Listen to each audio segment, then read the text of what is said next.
बिस्मिल्लाहिर्रहमानिर्रहीम हामिदन व मुसल्लियन अम्मा बाद।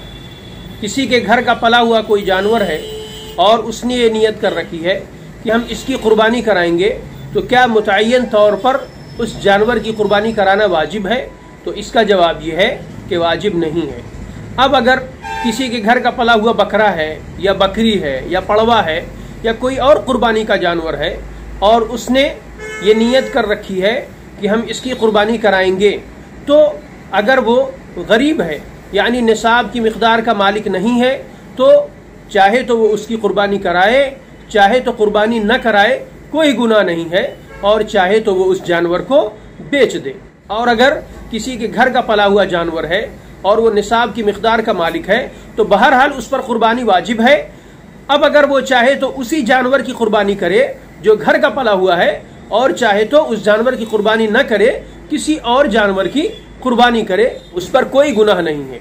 यही मसला उस जानवर का है जिसे खरीदते वक्त कुर्बानी की नियत न की गई हो, बल्कि बाद में कुर्बानी की नियत की गई हो।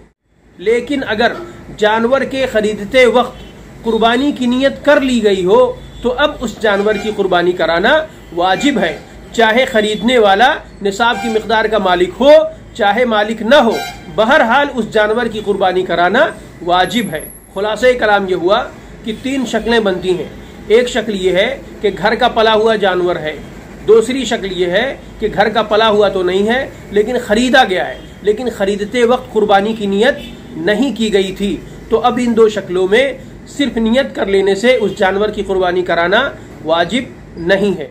तीसरी शक्ल ये है कि खरीदते वक्त ही जानवर की कुर्बानी की नियत कर ली गई थी, तो अब उस जानवर की कुर्बानी कराना वाजिब है, चाहे खरीदने वाला अमीर हो, चाहे खरीदने वाला गरीब हो।